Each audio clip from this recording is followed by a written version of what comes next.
여러분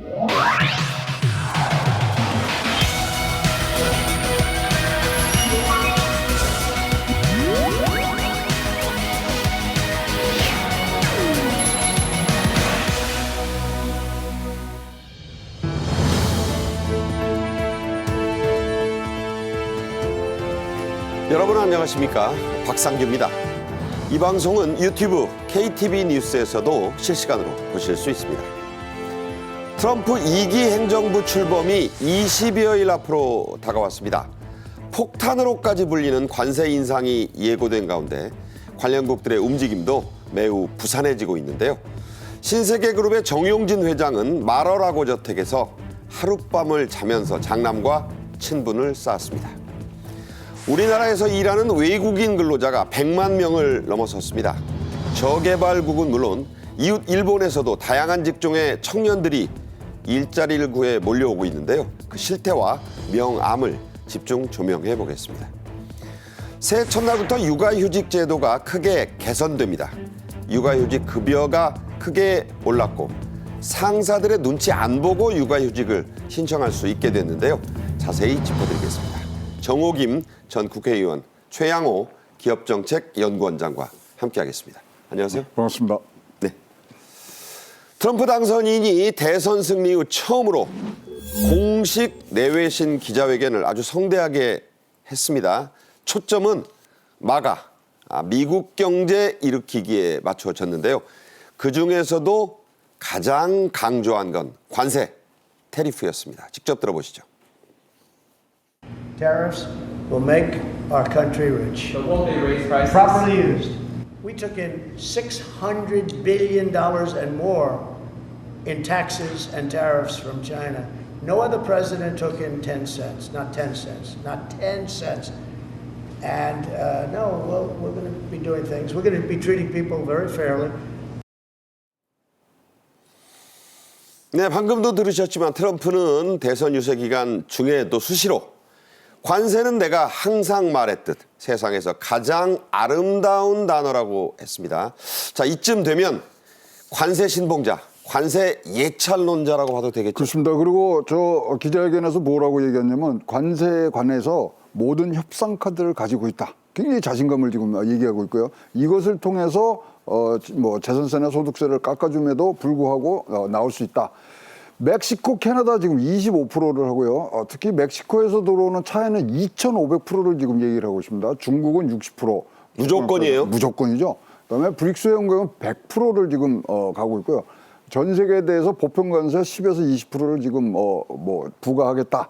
이렇게 지금 하고 있습니다만은 저것이 과연 뭐 타당한가 이거에 대해서는 굉장히 지금 뭐 왈가왈부가 많고요.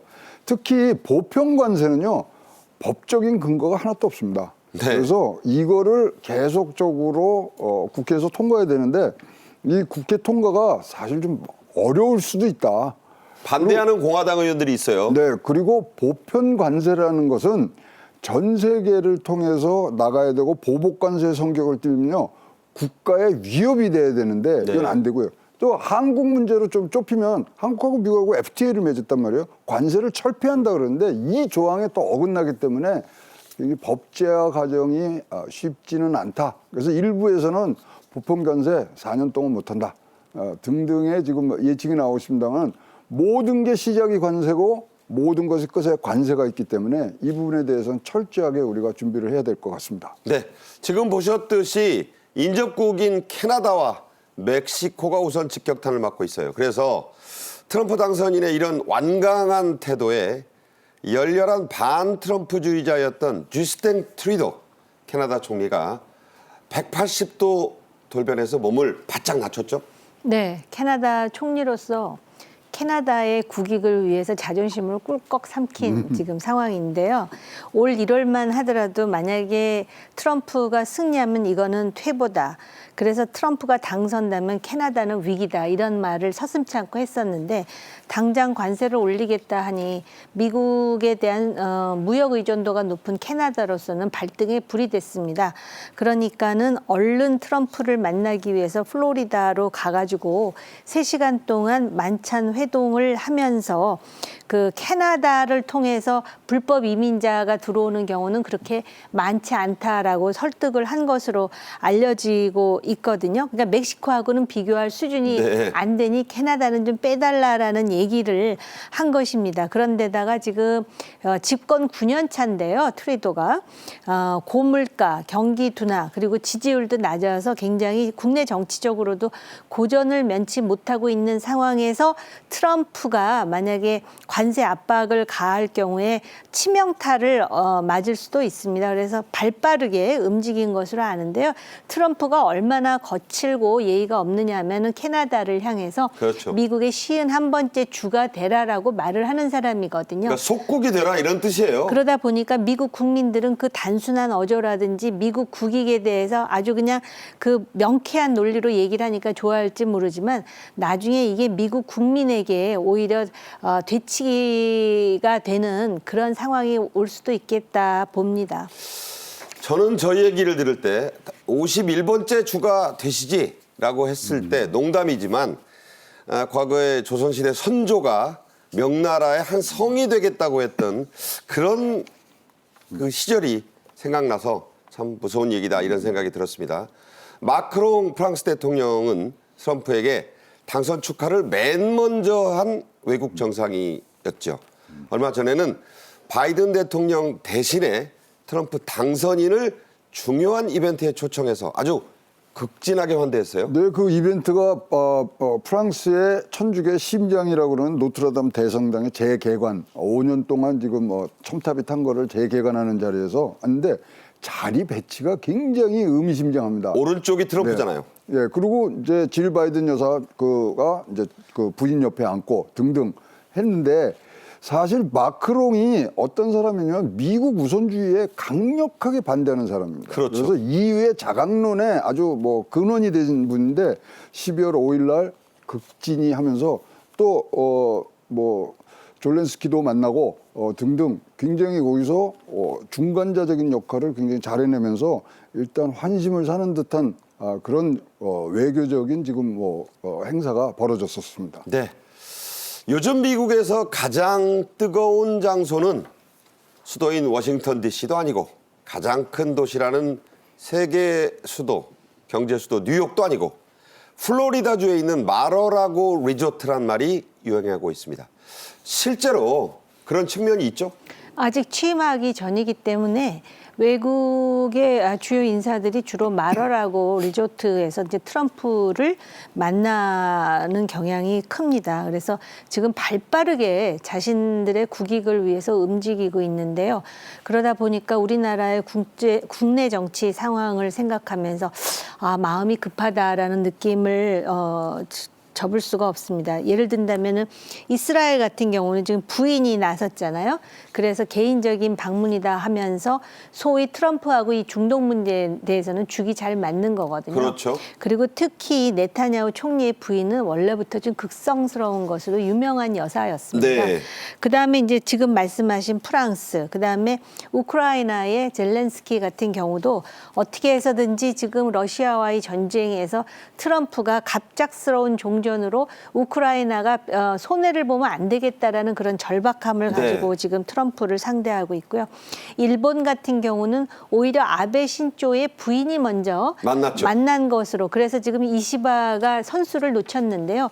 지금 열심히 그 대미 그 트럼프를 향한 구애를 하고 있고요. 심지어는 지금 트럼프가 겨냥하고 있는 중국과 같은 경우에도 중국이 이제 미국이 만약에 추가 제재를 할 경우에 중국이 일방적으로 당할 수는 없으니까 관계 개선을 위해서 이제 여러 가지 물밑 접촉을 하는 것으로 알고 있고요. 캐나다 같은 경우는 좀 전에 제가 말씀드리지 않았습니까? 그러니까 사실은 지금 취임 이전에 지금 트럼프의 그 주가가 최고로 올라간 그런 상황이죠. 네. 그래서 그런 상황에서 먼저 눈도장 찍고 어떻게 해서든지 구애를 해서 결국은 자신의 어떤 정치적 목표라기보다는 자국의 국익을 최고도로 이제 그 높이겠다라는 전략들을 쓰고 있습니다. 네.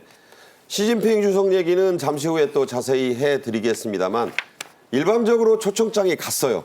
그런데 아직 지금 이럴지 저럴지 저울질을 하고 있다는 소식입니다. 자, 이런 가운데 정용진 신세계그룹 회장이 트럼프 당선인의 장남 도널드 트럼프 주니어죠. 그 사람의 초청을 받았어요.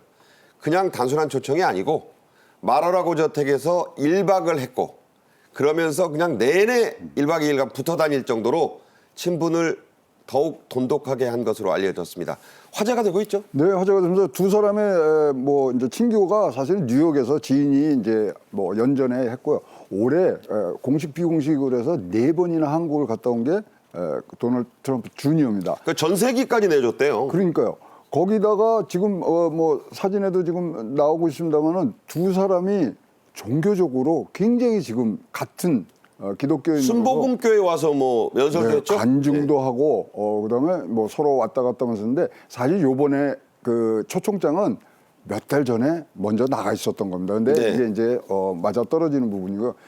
도널드 트럼프 주니어 어떤 인물이냐 하면 저기는 이제 약혼녀 길포드 그 그렇죠. 유명한 예, 네. 그리스 대사가 이번에 됐죠. 그래서 지금 저하고 서로 형제라고 부르는 그 관계를 유지하는데 트럼프 도널드 주니어가 이번에 내각 인선을 자기가 다 한 거예요. 거의 다. 거의 다. 예, 일기 때는 이방카 딸이 이거를 주도를 했지만 이번에는 아들이 이제 같이 뭐 전권을 잡고 지금 사실상 가고 뭐 있기 때문에 부통령 역할이란 말이 있어요. 그렇습니다. 그래서 지금 이 부분들을 어떻게 잘 가느냐. 사실 또 정영진 회장이 제라드 쿠시너하고도 굉장히 친해요. 친했죠. 예, 그래서 그런 부분들을 했을 때 우리 지금 뭐 한국의 이런 뭐 탄핵 정국에 있어서 이런 기업인들이 가서 교두보를 하는데 관전 포인트는 뭐냐면 12월 19일 오늘이죠. 그러니까 미국 현지 시간 12월 19일 날 이 후원인 초청 만찬이 있습니다. 네. 거기 가서 트럼프 대통령을 만난 것인가 아닌가가 지금 관전 포인트고요. 아들이 소개하지 않을까요?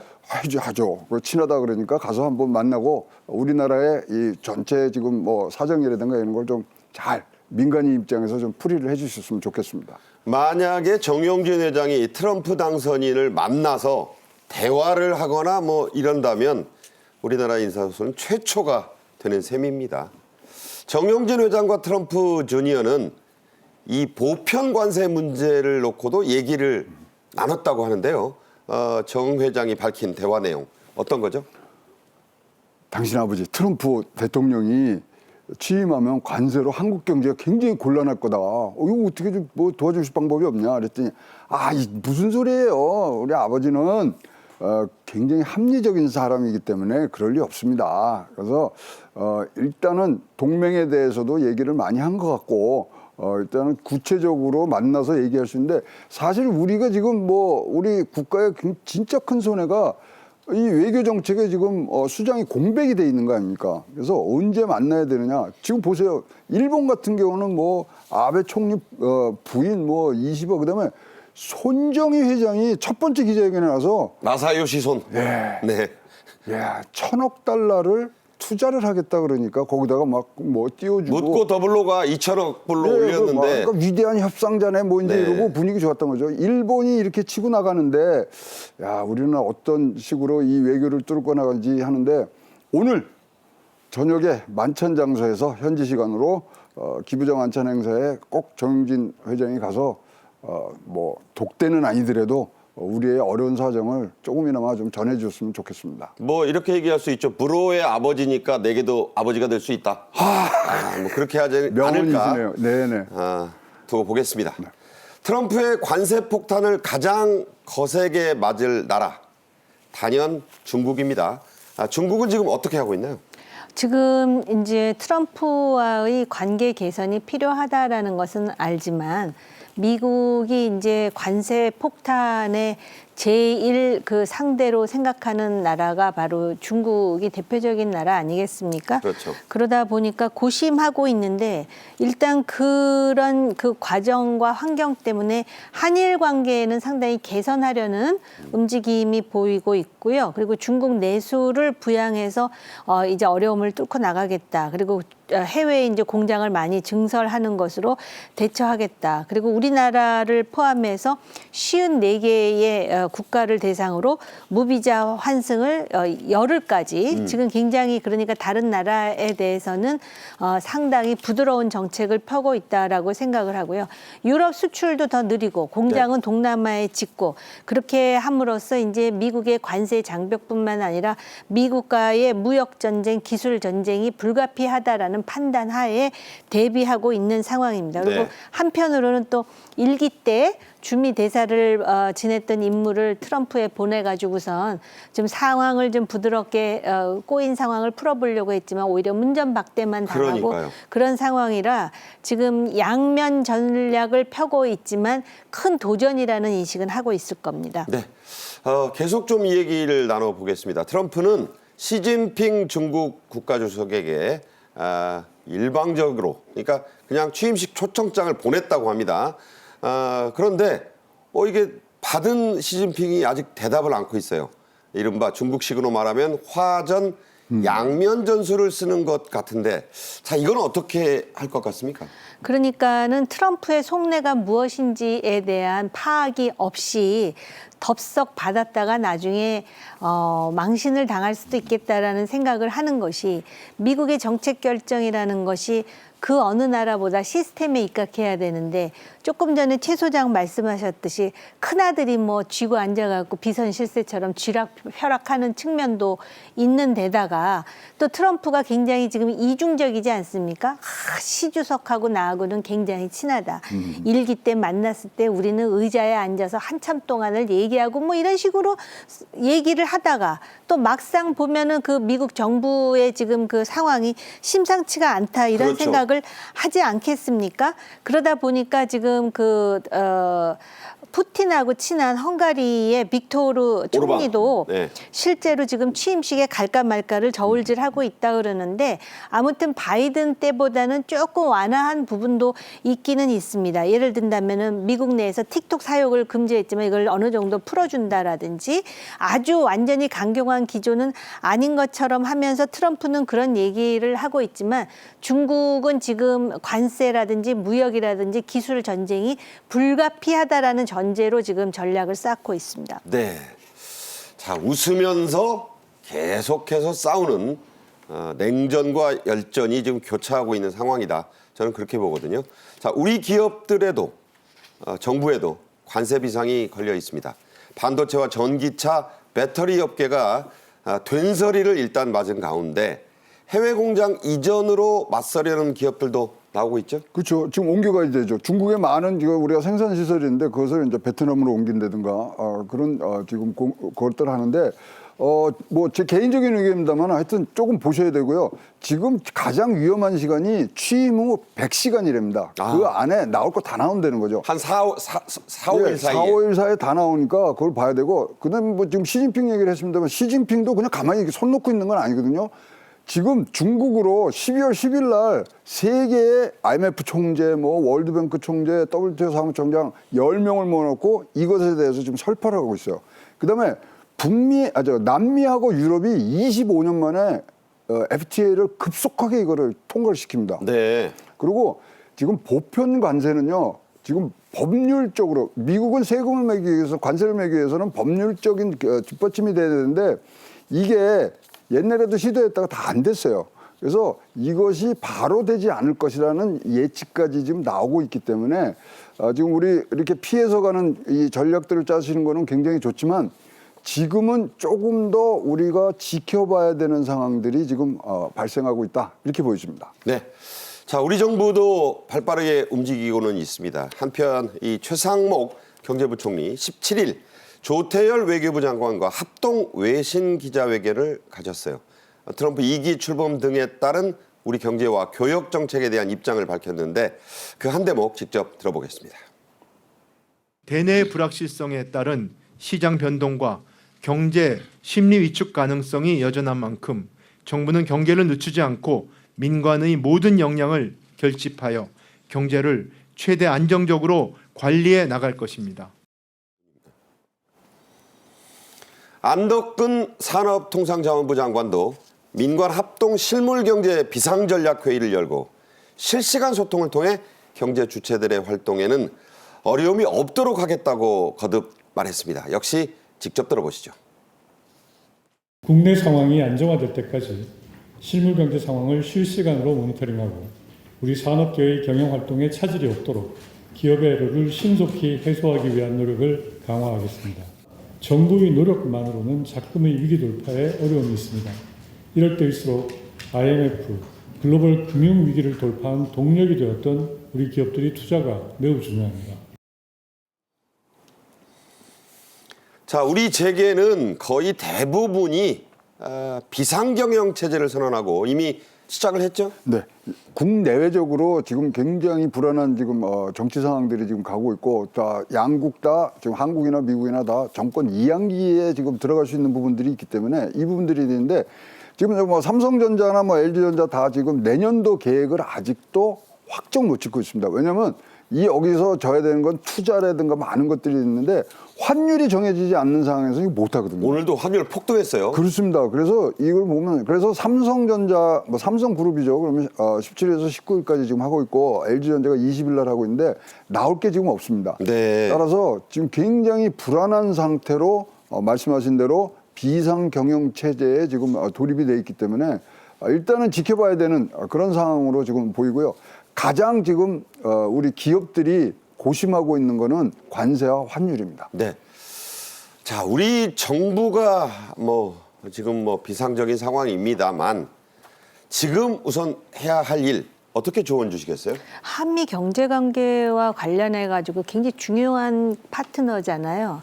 그래서 일단 할 일은 지금 이 국내 정치 상황과 우리의 경제 또는 대외 무역과의 그 커플링을 디커플링하는 일입니다. 그러니까는 좀 거리를 두고 경제만큼은 일관성 있게 한국이 세계 10위권의 경제 대국으로서 국내 정치에 영향을 받지 않는다라는 그런 확신을 심어주는 여러 가지 네트워킹이 굉장히 중요하다고 생각을 하고요. 네. 특히 우리나라 정부가 미국의 백악관이라든지 국무부라든지 국방부라든지 그 네트워킹은 잘 돼 있는 반면에 뭐 상무부라든지 경제와 관련된 그런 네트워킹을 좀 더 강화해야 되는데 이게 하루아침에 되지는 않습니다. 일본 같은 데는 수십 년 하잖아요. 그렇다면 당장 주한 대사를 중심으로 해가지고 얼마든지 지금 채널을 심화시킬 수 있는 방법은 있다라고 보고요. 만약에 한국과 관계에서 이런 식의 한국에 압박을 하면 투자가 느려질 수 있다라는 그런 위기를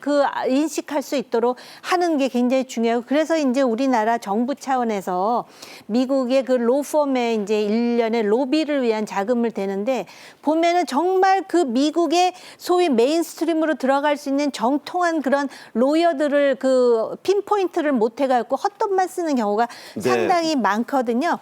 그래서 한국에도 미국 통들이 있어요. 예를 들면 지금 트럼프 쪽으로는 우리 최 소장도 많이 아시잖아요. 네. 그런 사람들을 초당적으로 활용할 필요가 있습니다. 네, 아주 열변을 또 말씀을 해주셨네요.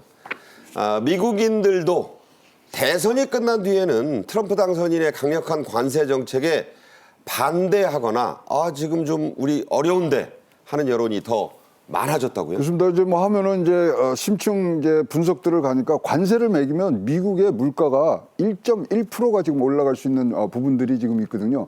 근데 9월 전 선거 때는 56대 41이죠. 근데 12월 달 가니까 29대 42로 가는데 완전히 역전됐어요. 역전이 된 게 잘 보시면 반대는 크게 바뀌지 않았어요. 반대는 비슷하네요. 예, 근데 찬성이 쭉 빠진 거예요. 찬성이 거의 절반으로. 네, 절반으로 하니까 미국 국민들은 어떻게 하는지 보겠다.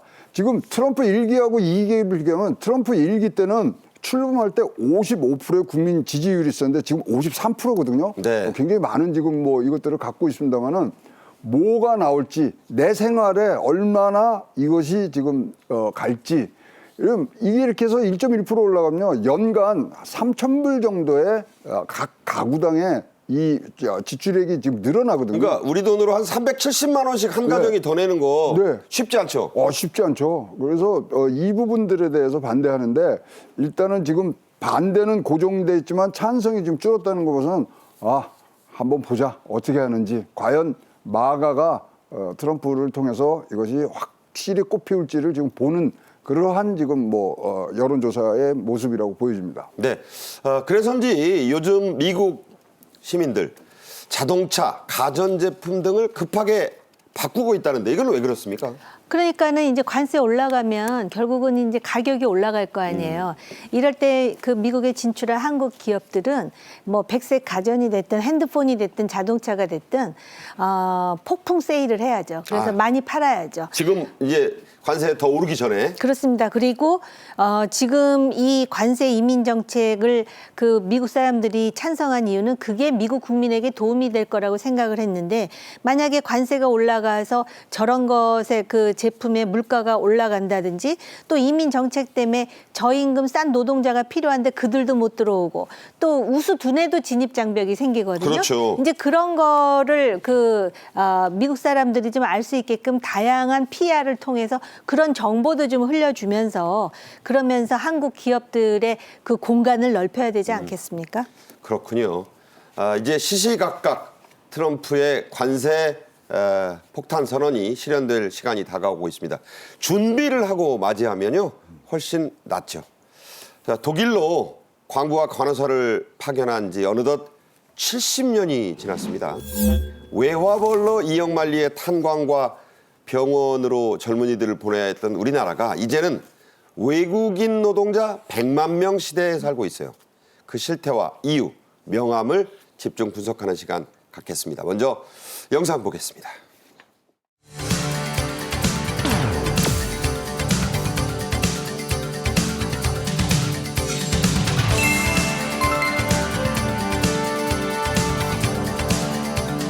체류 자격을 보시면 외국인의 경우 비전문 취업과 재외 동포가 많은 비중을 차지하였습니다.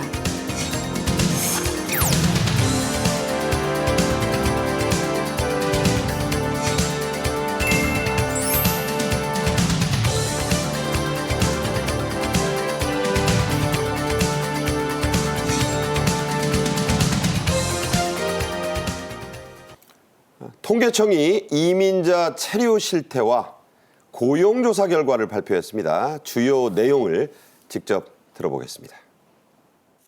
5월 기준 외국인 상주 인구는 비전문 취업, 전문 인력 등에서 증가를 주도하여 전년보다 13만 명 증가한 156만 1천 명이었습니다.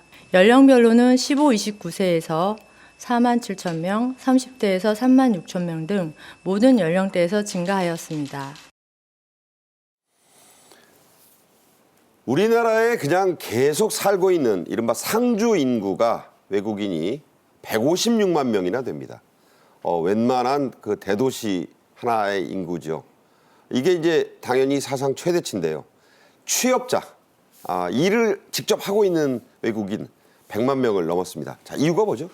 우리나라에 보시면요, 지금 외국인이 와서 있는 전체 퍼센테이지는 3.9%밖에 안 됩니다. 뭐 일본이 2.2% 작지만 그런데 이게 생산 가능 연령대로 가면요, 8.4%가 지금 외국인들이 와서 해주는 거예요. 네. 일할 사람이 없다는 거죠. 네. 그래서 보시다시피 지금 이제 올해 101만 명을 이제 넘기면서 이게 2012년도에는요 70만이 안 됐었어요. 그렇네요. 예, 이것이 지금 커져갖고 이러기 때문에 일손 부족으로 인한 지금 부분들이 있고요. 사실 우리나라가 굉장히 이상한 인구 구조를 갖고 있지 않습니까? 지금 뭐 75세도 지금 굉장히 뭐 20%까지 갈 수 있는 게 며칠 안 남았고요. 그런데 아까 말씀드린 생산 가능 인구는 지금 8.4%가 줄고 있거든요. 아하. 그러니까 거기를 메꿔줄 수 있는 부분들이 외국인 인력들이기 때문에 지금 그런 부분에서 하고요. 의외로요, 한국이 이 월급이 괜찮습니다.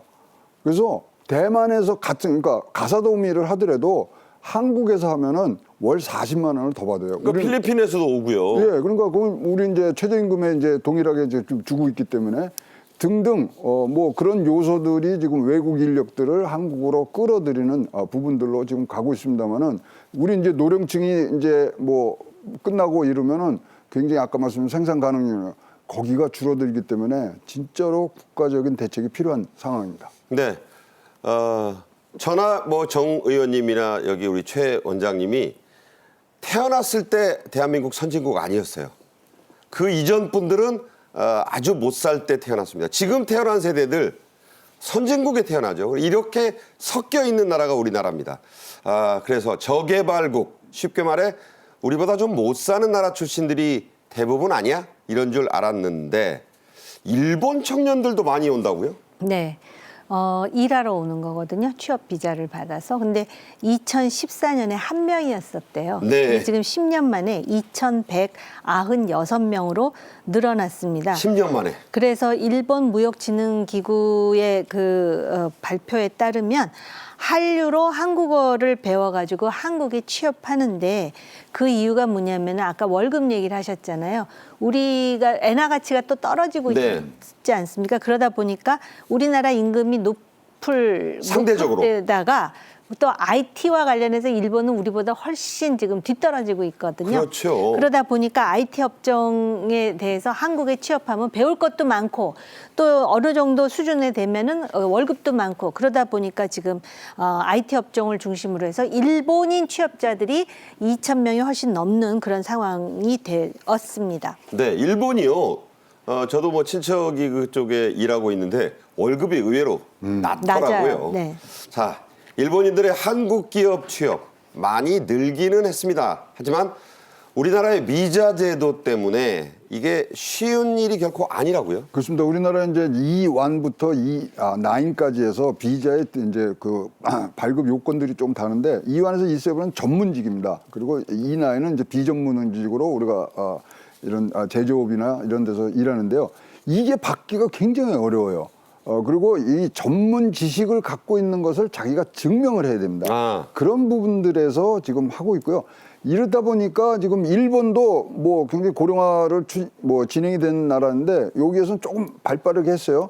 이런 특정의 어떤 자격을 갖추는 부분들을 일단 일본 능력어 시험이라든가 이런 걸로 대체하면서 지금 자기네 고용들을 유지를 하고 있고요. 사실 또 이 부분들에 대해서는 지금 청년과 노인들의 지금 싸움도 사실은 내재돼 있습니다. 네네. 그래서 또 외국까지 온다 그러면 청년의 어떤 취업률이 좀 영향을 받기 때문에 그런 등등의 지금 완전 개방을 할 수 있는 부분들이 여건이 안 되고 있는 게 한국의 실정이라고 보여집니다. 네. 불법으로 우리나라에 머무르는 이 불법 체류자 얘기 좀 하겠습니다. 그런 외국인들이 참 많이 늘었죠. 안타깝지만 단속 현장이 있습니다. 함께 보겠습니다.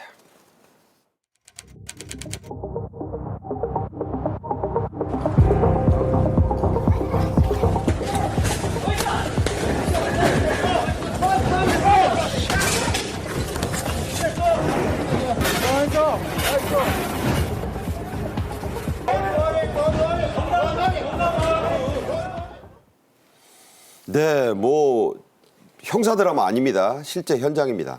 최근에는 베트남 관광객들이 입국했다가 단체로 그야말로 증발하는 사건까지 있었습니다. 어디로 갔었던 거죠? 그러니까 14일 날 비자 없이 제주도로 들어온 베트남 입국자들이거든요. 단체 관광객이에요. 근데 38명이나 잠적해버렸습니다. 한꺼번에? 네, 그래가지고 검거 활동을 시작을 했어요. 제주 출입국 그리고 외국인청에서. 그래서 봤더니 그 베트남 사람들이 전용 클럽에서 마약 파티를 하더라. 그리고 필로폰 주스? 이게 아마 마약 주스. 뭐 히로뽕 주스 같은 거죠. 10만 원, 옛날로. 10만 원이래요. 그러니까 10만 원이라는 네. 거는 그러니까 웬만한 사람들은 전부 그 취득할 수가 있는 가격이라는 거잖아요. 그리고 마약류 관련법 위반자 12명 중에서 베트남 사람들 불법 체류자가 8명이다. 근데 여기서 단순 불법 체류자가 22명이고 체류 자격을 위반한 종업원이 5명이다. 이런 얘기가 나오거든요. 네. 이렇게 되면은 이 불법 체류자에 대해서 한국은 매우 철저하다라는 인식을 주는 게 굉장히 중요하다고 생각을 하고요. 외국에서 이렇게 그 취업을 위해서 오더라도 정말 한국의 산업에 필요한 사람이 와야 되지 않을까요? 그렇죠. 그런 걱정이 앞섭니다. 네. 옥석 가리기를 잘 해야 되겠다는 생각을 또 해보게 됩니다. 하지만 사람 구하기가 그야말로 하늘의 별 따기 같다는 지방의 중소기업들, 뭐 프리미엄이랄까요? 웃돈까지 주고 이런 불법 체류 외국인 노동자들을 구한다고요?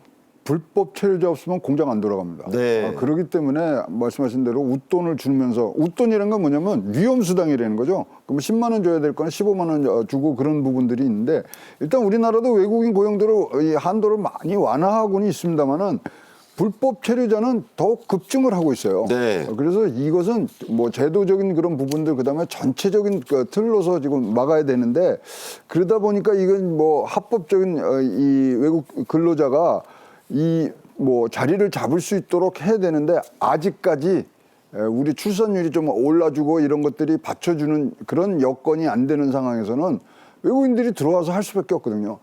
따라서 이 부분들에 대해서는 특단의 조치가 지금 필요할 수 있는 부분들인데, 불법은 분명히 막아야 되는데 제도 개선은 꼭 병행해서 해야 될 일이라고 생각을 합니다. 네, 올 9월까지만 해도 3만 5천 명이 넘는 불법 체류 노동자가 적발이 됐다니까 결코 적은 수가 아니네요.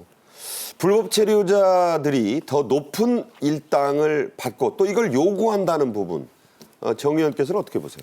그러니까 물론 당장 그 노동자가 필요한 지방의 중소기업도 있겠지만, 불법 체류자들이 그 주로 종사하는 서비스업이라고 하는 것이 사실 불법 체류자 입장에서는 굉장히 그 임금이 높은 무슨 마사지라든지, 또 참 그 말씀드리긴 뭐하지만 아마 성매매라든지 매춘도 또는 뭐 있죠. 음식, 숙박, 뭐 그다음에 심지어는 아까 우리가 마약 얘기했잖아요. 이래서 이게 아마 이제 돈을 아주 한국에 오면은 불법으로 잡히지만 않으면은 목돈을 벌 수가 있다라는 네. 잘못된 인식을 주는 거거든요. 그런데다가 그 체류 조건을 완화했는데도 불법 체류자가 는다라는 거는요, 뒤집어서 얘기하면 지금 탁상 행정을 하고 있다라는 거예요. 지금 외국인 노동자의 수요가 얼마나 되는지를 정확하게 확인을 한다면 네. 어느 정도로 완화해야 되는지에 대한 답이 있음에도 불구하고 그게 안 된다는 것 아니겠습니까? 그래서 적법 체류자와 불법 체류자의 선을 분명하게 할 필요가 있고요. 계속해서 이렇게 불법 체류자가 늘면 이것이 엄청난 사회의 어떤 부조리라든지 네. 무질서를 낳을 수도 있다라는 점을 경고하지 않을 수가 없어요. 네, 정말 옳으신 말씀이라고 생각이 됩니다. 외국인 취업자들에 대한 차별, 참 이게 여전한 문제로 지금 지적이 되고 있어요. 특히 어디서 왔어? 뭐 영어 늘 쓰는 Where are you from? 이걸 가지고 차별하는 문제가 많고요. 또 언어 소통 문제도 지적되고 있어요. 자기들의 어려움인데, 이게 이제 이 자세한 내용을 말씀하시기 전에 이 같은 조사에서 나온 경우는요, 한국에 대한 만족도를 만족하다고 생각하십니까? 84%가 나왔습니다. 그래서 지금 외국인 근로자 이제 차별에 있잖아요. 소수의 인원들이 저런 원인들을 얘기를 했고요. 지금 뭐 보시다시피 출신국이 저게 제일 많아요. 네, 출신국 뭐 어디서 왔냐? 그 다음에 이제 한국어 능력인데 우리말 못한다고 차별하고. 네, 그 차별하고 여러 가지 외모도 있네요. 못생겼다고? 그건 저거는 안 돼. 저거는 저렇게 얘기를 하면 안 돼요. 우리나라 사람들 저런 거 많이 따져요. 근데 하여튼 그런 부분들이 지금 있지만, 전반적으로 우리나라가 외국인들이 와서 일하기는 굉장히 좋은 부분들이 있기 때문에 아직도 계속적으로 증가되는 부분이고, 우리나라의 이제 소위 말하는 수요도 굉장히 많은데, 저런 부분들은 우리가 진짜로 갖다 쓰는 차원에서는 가족같이 그렇게 대해줄 수 있는 북인이들을 조금 더 만들어줘야 될 것 같습니다. 그러니까 낮에는 또 일부 근로자분들은 일 잘 안 하고 야근할 테니 야근 수당을 달라는 분들도 있어서 좀 무리한 현장에서 얘기죠. 사업주들이 이런 그 악용 사례 때문에 좀 힘들어한다고. 곤혹스럽죠. 왜냐하면 1.5배를 줘야 되니까, 그다음에 휴일에 일해도 1.5배, 2배를 줘야 되니까, 그런 부분들하고, 그러니까 한국에 와서 한국을 배우고 한국에 동화될 생각을 해야지, 여기서 돈을 벌어서 간다는 그런 기본적인 부분들, 이것들이 우리의 환대와 그리고 우리의 이런 어떤 조치에 같이 맞물렸을 때 이 인구 절벽으로 고생하는 한국에 그나마 숨통을 트일 수 있는 게 외국인 근로자라고 보여집니다. 네. 자, 오늘의 마지막 주제로 가겠습니다. 국무회의에서 17일 육아휴직관련법 개정안이 의결이 됐습니다. 이게 참 수건 법안이었죠.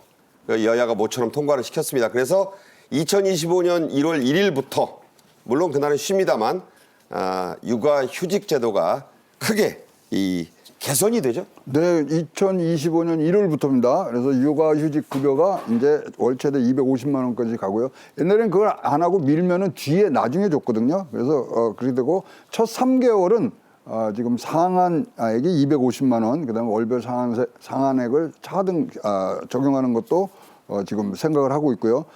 지금 그러다 보니까 저렇게 받으면 1,800만 원 받던 거를 2,100만 원 정도까지 지금 갈 수 있는 부분들인데요. 이게 굉장히 변곡점이 될 수 있습니다. 2022년도에 우리가 뭐냐면 3+3을 했어요. 네. 그래서 남편까지도 다 찾을 수 있는 부분들인데 그때 굉장히 지금 육아휴직이 확대되면서 굉장히 잘 돌아갔었거든요. 거기에 지금 버금가는 그런 조치들이 지금 나오고 있습니다. 네. 대기업들은 뭐 괜찮아요. 중견기업들도 그렇고. 그렇지만 중소기업들은 이 육아휴직제도 개선을 당장 취하기에 좀 부담이 있는 게 사실입니다. 정부가 관련해서 지원을 확대하죠? 네, 내년부터 중소기업에 육아휴직 대체인력 지원금을 제공하기로 했고요. 그다음에 중소기업이 육아휴직 대체인력을 채용하게 되면 연간 월 120만 원씩 지급하는 것으로 지금 하고 있습니다. 네. 이 지원금이 120만 원이라고 하는 게 실제로 도움이 좀 될까요? 제가 생각할 때는 그 1인당 120만 원이잖아요. 그것도 네. 월 120만 원. 월급을 이제 지원하는. 네, 그 나름대로 그래도 그 도움이 될 것이라고 보는데 뭐 갈 길은 멀지만 이렇게 차분히 단계적으로 해나가야 될 거라고 봅니다. 네. 자, 돈 못지않게 육아휴직 갈 때 중요한 게 있죠. 이게 육아휴직 간다 그러면 괜히 상사, 과장님, 차장님, 부장님, 상무님 눈치를 봐야 돼요. 자, 내년부터는 이런 걸 신청할 때 전혀 상사들 눈치 볼 필요가 없다고요? 요새도 뭐 그런 기업이 있는지 모르겠습니다만은 임신을 하게 되면 임신한 그날부터 뭐 이 회사에 뭐 얘기를 해달라는 정도로 이게 굉장히 인력의 그런 어떤 뭐 수급과 이런 걸 하는데 지금 어떻게 바뀌었냐면요. 지금 휴직을 대해서 신청하려면 2주 전에 해야 되는데 그러면 그것을 회사에서 인력 수급 관리해서 이제 뭐 가는데 사업주가 이걸 누구로 메꿔야 되나 임시를 써야 되나 이런 것들의 의사표시 없이 그냥 2주가 지나가면 그대로 가시면 됩니다. 그러니까 서면으로 하는 거죠? 네, 서면으로 하고 서면에 대해서 답이 없이 2주가 지나가면 그날부터 육아휴직에 들어갈 수 있는 그래서 사업주 눈치 볼 필요 없죠. 그래서 자기의 계획대로 자기의 또 어떤 이 출산 계획에 맞춰서 그리고 이건 뭐 육아휴직은 여러분 아시겠지만 남편도 갈 수 있는 거거든요. 네. 등등을 잘 활용할 수 있는 이거 굉장히 획기적이라고 생각합니다. 그러니까 사업주가 의사표시 안 하시면 그냥 근로자는 난 했으니까 네. 이제 가면 된다 해서 신청한 대로 가시면 된다. 그렇습니다. 네, 아주 중요한 겁니다. 요새 또 MZ세대들 이런 거 눈치 안 봐요. 제도적으로 또 보완을 했습니다. 3분기 출생률이 깜짝 반등해서 이 파란불이 좀 켜졌다. 인구 절벽에서 탈출하는 희망의 파란불이 켜졌다. 이런 얘기 나오는데 이걸 추세적인 반등, 하나의 지속적으로 뒷받침하려면 자, 어떤 정책이 가장 시급할까요? 이 정부에서 저출생 고령화에 대한 대책에 상당히 노력을 했던 부분은 있어요. 그래서 깜짝 반등이든 아니면 장기적 반등이든 반등이 이뤄진 거는 맞거든요. 그리고 사회적인 분위기도 꽤 고조돼 있고 또 아이를 낳고 또 육아 뭐 휴직과 관련해서 많은 지원책이 나온 것은 맞는데요. 결과적으로 그럼 애를 낳았단 말이죠. 그럼 네. 애가 커가면서 교육을 어떻게 할 것인가. 그래서 뭐 그걸 압박 비용이라고 하는데 네. 그 사교육비를 이제 어떤 식으로 확보를 해주냐 아니면 지원을 해주냐 이게 이제 앞으로의 중요한 과제인데요. 네. 그걸 교육 정책으로 한다라는 거는 우리나라의 교육 정책의 시행착오로 볼 때 갑자기 일조일석에 이루어지지는 않을 것 네. 같고요. 제가 볼 때는 아이를 낳고 기르는 사회 환경에 있어서 교육까지 포함해서 인식의 대전환이 필요하다. 우리나라 사람들은 바뀔 때는 한꺼번에 바뀔 수 있거든요. 네. 그래서 문화적으로 그리고 아이를 낳는 것이 얼마나 자신의 그 인생과 삶에 유익한 것이며 그다음에 그 아이가 단순히 사교육을 받지 않아도 이렇게 성장할 수 있다라는 자신감을 불어넣어주는 여러 가지 인식, 문화 코드가 개발돼야 된다고 봅니다. 네, 인식의 전환이 시간이 걸리더라도 근본적으로 이루어져야 된다. 이런 말씀이었습니다. 지금까지 정호김 전 국회의원, 최양호 원장과 함께 말씀 나눴습니다. 잘 들었습니다. 저희 KTV 뉴스 유튜브가 19일까지 연말 사은 행사를 진행하는데요. 영상 시청을 하시고 인증사진을 찍어서 보내주시면 추첨을 통해 다양한 선물을 드리겠습니다. 저는 내일 오후 1시에 또 뵙겠습니다. 고맙습니다.